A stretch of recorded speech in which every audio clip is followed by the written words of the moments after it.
and the All Indiana Podcast Network. This is the News 8 Daily 8 Podcast, a Wish TV News 8 update. Hello, I'm Jeremy Jenkins, and this is your News 8 Daily 8 Podcast for Wednesday, April 20. Ryan Reynolds here from Mint Mobile. I don't know if you knew this, but anyone can get the same premium wireless for $15 a month plan that I've been enjoying. It's not just for celebrities, so do like I did and have one of your assistants switch you to Mint Mobile today.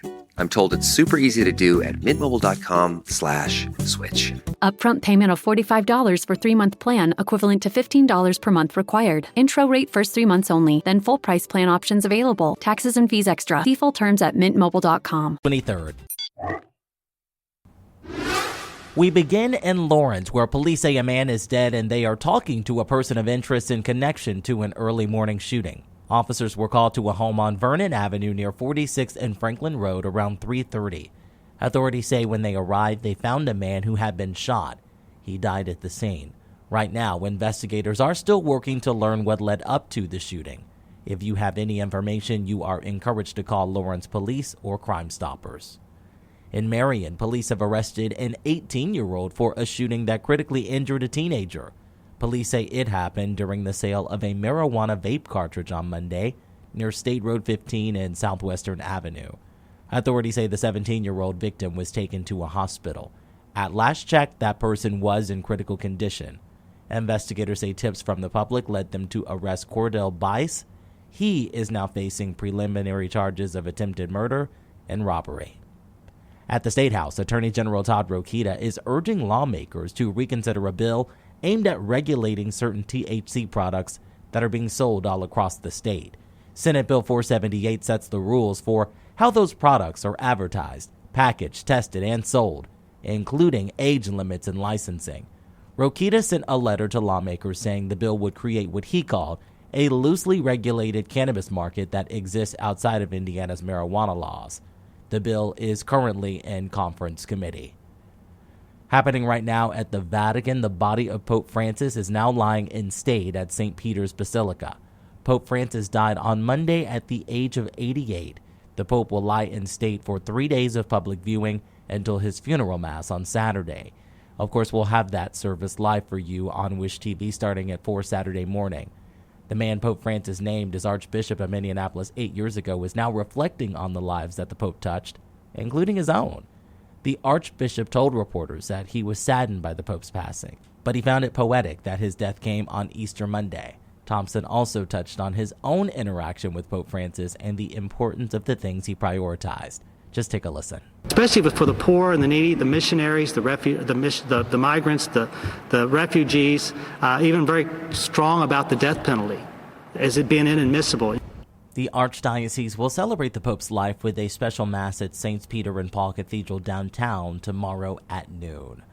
And Catholic cardinals have not yet announced when they will meet for the conclave where they will choose the next Pope. There are currently 138 eligible cardinals. 111 of them were appointed by Pope Francis. That includes Cardinal Joseph Tobin, the former Archbishop of Indianapolis, who now serves in New Jersey. Cardinals must begin the conclave within 15 to 20 days after the Pope's passing. In other news, police have arrested 2 teenagers after a student overdosed inside Perry Meridian High School.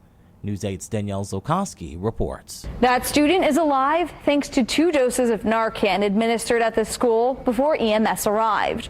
Overdose experts say access like this is life-saving. Perry Township school officials say the student was using a THC vape that he did not know contained fentanyl. 2 other teen boys, 14 and 15, were arrested by Perry Township school police as a result. Concerning because we have young people who are misusing substances, experimenting with substances, and they're unaware that there's fentanyl in almost everything that they can acquire. Justin Phillips with Overdose Lifeline says access to the life-saving drug Narcan is crucial in saving lives. Fentanyl in everything is real danger. So the student got to live because that school was smart and proactive. When it comes to talking to your kids, Phillips says it's a must.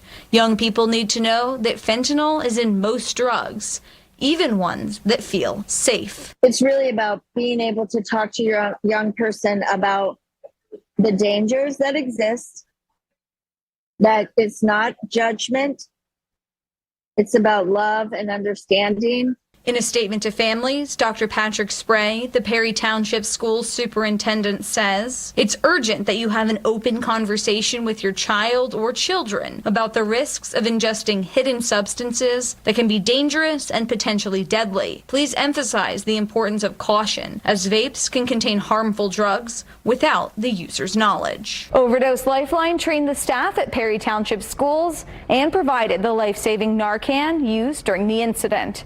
I'm Danielle Zolkowski for Wish TV, wishtv.com, and follow us on Facebook for updates. Let's talk sports. The Pacers are up 2-0 in the first round of the playoff series after taking on Milwaukee at home last night. But the series is proving to be another bad blood chapter in their rivalry with the Bucks. In the second quarter, Pascal Siakam missed a layup and tried to get the rebound. Gary Trent Jr. then slings Siakam to the floor. The bench is clear. Luckily, Siakam was okay, but Trent and the Pacers' Ben Mathurin were both called for technicals. Indiana would beat the Bucks 123-115. The Pacers now head to Milwaukee for Game 3 on Friday. When it comes to the weather, Storm Track 8 says we are in for another pleasant day. Meteorologist Tara Hastings has your News 8 Daily 8 forecast. Overall, picture-perfect conditions heading out on your Wednesday. Let's get a look at the last 24 hours. We are about 7 to 11 degrees warmer than what we were at this point yesterday. And I do think through much of the day, it is going to be a warmer day as well. Let's get a live look in Indianapolis. Sun splashing the zoo here, and we've got sunny skies expected, I think, all day long. 53 degrees right now in Indianapolis, maybe a few high-level clouds, that's it. Southeast wind, again, light, only at 3 miles per hour. We're at 50 in South Bend, 46, a little bit cooler in Richmond, 47 in Bloomington, and 50 degrees right now in the Washington area.